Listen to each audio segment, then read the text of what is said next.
ಸ್ವಜನರು, ಅವರವರ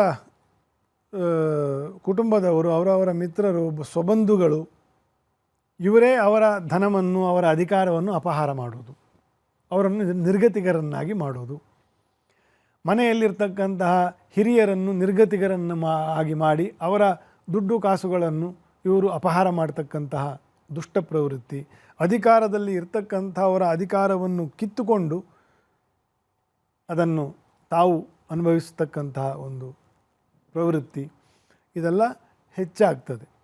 ಸೊ ಇದು ಆಡಳಿತ ವರ್ಗದಲ್ಲೂ ನಡೀತದೆ, ಅದನ್ನೂ ಹತ್ತಿಕ್ಕಬೇಕು ಅವರು. ರಾಜ್ಯ ಸರ್ಕಾರವಿರಲಿ, ನಮಗೆ ಸ್ಟೇಟಲ್ಲಿ ಗೊತ್ತೇ ಆಗಿದೆ, ಕಳೆದ ಎಷ್ಟೊಂದು ತಿಂಗಳುಗಳಿಂದ ಬರೀ ಅಧಿಕಾರವನ್ನು ಹೇಗೆ ಕಿತ್ತುಕೊಳ್ಳಿ, ಹೇಗೆ ಕೊಡದೇ ಇರಲಿ ಅನ್ನೋದ್ರ ಬಗ್ಗೆನೇ ಚರ್ಚೆ ಆಗ್ತಾ ಇರೋದು. ತಿಕ್ಕಾಟ ಅದು ಇನ್ನು ಪ್ರಕೋಪಕ್ಕೆ ಹೋಗ್ತದೆ. ವೈಯಕ್ತಿಕವಾಗಿಯೂ ಮನೆ, ಕುಟುಂಬ, ಆಫೀಸು, ಕೆಲಸ, ಉದ್ಯೋಗದಲ್ಲೂ ಈ ರೀತಿಯ ಒಂದು ದೋಷಗಳಿಗೆ ಅಪಹಾರ ದೋಷಗಳು ಅಂತ, ಚೋರ ದೋಷಗಳು ಅಂತ. ಚೋರ ಅಂತಂದರೆ ಯಾರ್ದೋ ವಸ್ತು ಯಾರೋ ಕದ್ಕೊಂಡೇ ಹೋಗಬೇಕಂತಲ್ಲ. ಚೋರತನದ ಯಾವ್ದು ಬೇಕಾದ್ರೂ ಚೋರತನ ಮಾಡಬಹುದು, ಯಾವುದೇ ರೂಪದಲ್ಲಿ. ಅದಕ್ಕೆ ಪಂಚಗ್ರಹ ಯೋಗವನ್ನು ಏನೋ ತಾತ್ಸಾರ ಮಾಡಲಿಕ್ಕಾಗಲ್ಲ. ಅದು ಒಂದು ರೀತಿಯಲ್ಲಿ ಒಳ್ಳೆಯದು ಹೌದು, ಒಂದು ರೀತಿಯಲ್ಲಿ ಬಾಧೆಯೂ ಹೌದು. ನಾನಾ ರೀತಿಯ ಬಾಧೆಗಳು ಬರ್ತದೆ. ಇನ್ನು ಅದಕ್ಕೆ ಸಂಬಂಧಪಟ್ಟಿರ್ತಕ್ಕಂತಹ ಒಂದು ವರ್ಷವೂ ಇದಾಗಿರೋದ್ರಿಂದ ಓವರಾಲ್ ಈ ವರ್ಷವು ಈ ಒಂದು ಜಿದ್ದೇನಿದೆ, ನಾನು ಮೇಲೋ ಅಂತನ್ನೋ ಒಂದು ಜಿದ್ದೇನಿದೆ, ಇದು ಜಿದ್ದಿನ ವರ್ಷ ಅಂತ ಹೇಳ್ತೇನೆ. ಮತ್ತು ಅದೇ ರೀತಿ ಮುಂದುವರಿಯುತ್ತೆ ಅಂತ. ರಾಷ್ಟ್ರದ ಬಗ್ಗೆ ಮಾತಾಡಿದ್ವಿ, ಅದರ ಜೊತೆಯಲ್ಲಿ ಸದ್ಯಕ್ಕೆ ನೀವು ಹೇಳಿದ ಹಾಗೆ ಚರ್ಚೆಗಳು ಬಹಳವಾಗಿ ಆಗ್ತಾ ಇರೋದು ರಾಜ್ಯದಲ್ಲಂತೂ ಇದೇ ವಿಚಾರವಾಗಿ. ಒಂದು ಕುರ್ಚಿಗೋಸ್ಕರ ಬಹಳ ಕಾದಾಟಗಳೇ ಆಗ್ತಾ ಇದೆ. ಅದರ ಜೊತೆಗೆ ಒಂದಷ್ಟು ರಣತಂತ್ರ, ಪ್ರತಿತಂತ್ರ, ರಣತಂತ್ರ ಎಲ್ಲವೂ ಕೂಡ ಆಗ್ತಾ ಇದೆ. ಫೈನಲಿ 2026 ಇನ್ನೇನು ಸ್ವಲ್ಪ ದಿನ ಉಳಿದಿರೋದು, ಅಂಥದ್ದು ಮಹತ್ತರ ಬದಲಾವಣೆಗಳು ಆಗಲ್ಲ ಅನ್ನುವಂಥದ್ದನ್ನು ನಿರೀಕ್ಷೆ ಮಾಡಲಾಗ್ತಾ ಇದೆ. ಹಾಗಾದರೆ 2026ಕ್ಕೆ ಒಂದೊಂದಾಗಿ ನೋಡೋದಾದರೆ, ಡಿ ಕೆ ಶಿವಕುಮಾರ್ ಅವರು ಈಗ CM ಆಗಬೇಕು ಅಂತ ಬಯಸ್ತಾ ಇದ್ದಾರೆ, CM ಆಗಿದ್ದಾರೆ. ಅವ್ರಿಗಂತ ಯೋಗ ಇದೆಯಾ? 2026 CMಗೆ ಹೇಗಿರುತ್ತೆ ಅಂತ? ನಾನು ಕಳೆದ ಕಾರ್ಯಕ್ರಮದಲ್ಲೂ ಇದನ್ನು ಬೇರೆ ಆ್ಯಂಗಲಲ್ಲಿ ಕೇಳಿದಾಗ ನಾನು ಹೇಳಿದ್ದೆ, ಮತ್ತು ಈಗಾಗಲೇ 2-3 ಸತಿ ಲೈವಲ್ಲಿ ಕೂಡ ಶಿವಕುಮಾರ್ ಅವರ ಜಾತಕವನ್ನು ಲೈವಲ್ಲೇ ಹೇಳಿದ್ದೀನಿ. ಅವ್ರಿಗೆ 28ನೇ ಇಸ್ವಿ ಕಳೆದ್ರೆ ಈ ಸಾಧ್ಯತೆ ಜಾಸ್ತಿ ಇದೆ. ಇದು ಆಗಲೂ ಕಷ್ಟನೇ, ಸಾಧ್ಯತೆ ಜಾಸ್ತಿ ಆಗ್ತದೆ. ಯಾಕಂದರೆ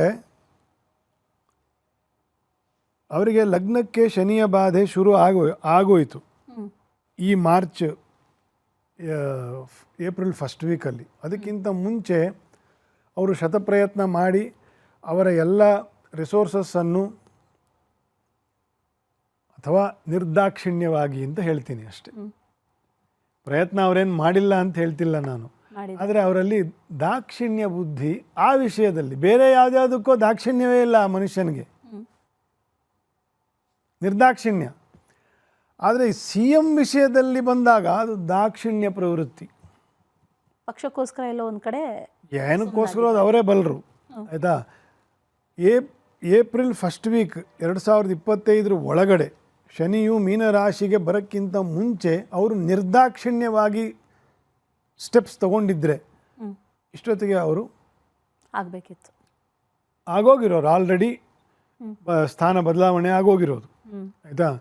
ಈಗ ಮೀನರಾಶಿಯಲ್ಲಿ ಅಂತ ಪವರ್ ಇಲ್ಲ. ಹಾಗಾದರೆ ಪ್ರಯತ್ನ ಪಟ್ಟರೆ, ಅಥವಾ ಪ್ರಯತ್ನವನ್ನು ಮತ್ತಷ್ಟು ಪ್ರಯತ್ನ ಮಾಡ್ತಾನೆ ಇದ್ದಾರೆ,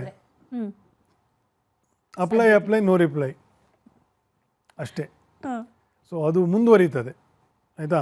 ಸಾಲದ್ದಕ್ಕೆ ಈ ಚತುರ್ಗ್ರಹ ಪಂಚಗ್ರಹ ಯೋಗಗಳೆಲ್ಲ ಏನು ಹೇಳಿದ್ದೀನಿ, ಇದೆಲ್ಲವೂ ಹೋಗಿ ಕುಂಭರಾಶಿಯಲ್ಲಿರ್ತಕ್ಕಂಥ ರಾಹುವನ್ನು ಬೆರೀತಾರೆ. ಅಲ್ಲಿ ಒಂದು ಯುದ್ಧ ಪ್ರಕೋಪದ ತಿಂಗಳಾಗ್ತದೆ ಬೈ ಫೆಬ್ರವರಿ.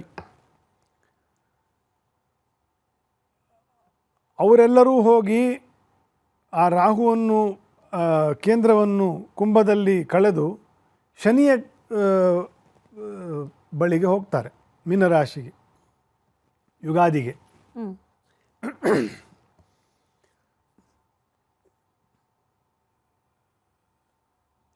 ವಿಷ ಕೊಟ್ಟಾದರೂ ಪರವಾಗಿಲ್ಲ ಅಥವಾ ವಿಷ ಕುಡಿದಾದರೂ ಪರವಾಗಿಲ್ಲ, ಆಯಿತಾ.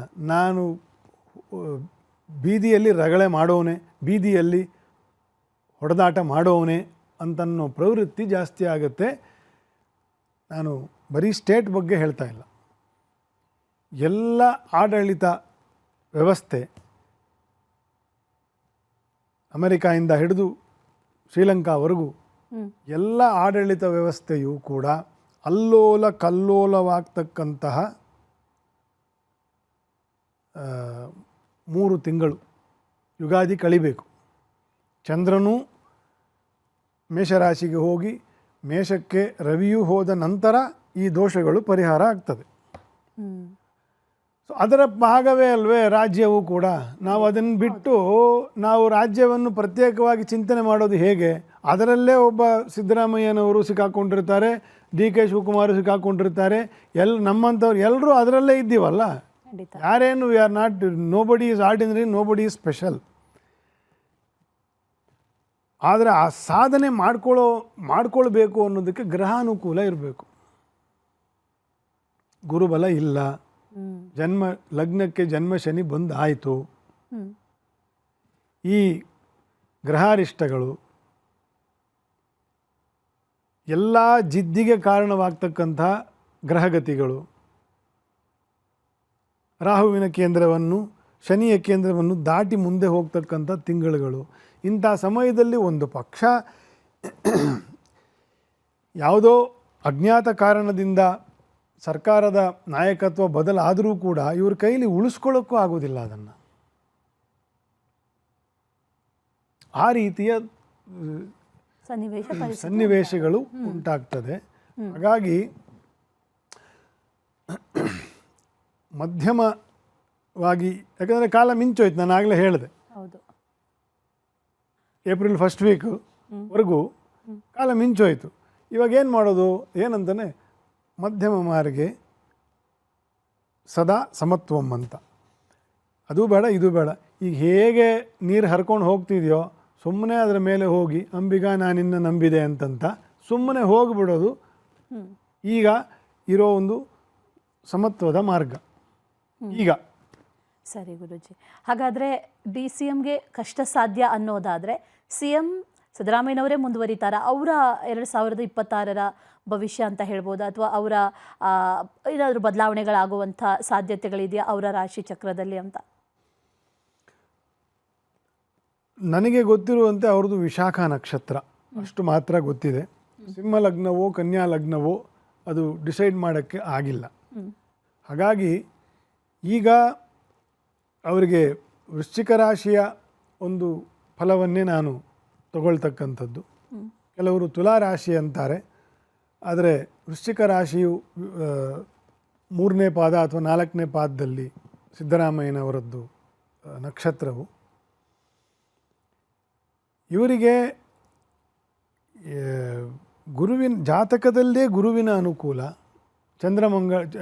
ಗುರುಚಂದ್ರರ ಯೋಗ ಇರತಕ್ಕಂತಹ ಒಂದು ಯೋಗ. ಅದು ಭಾಳ ಬ್ಯೂಟಿಫುಲ್ ಯೋಗಗಳಲ್ಲಿ ಒಂದದು.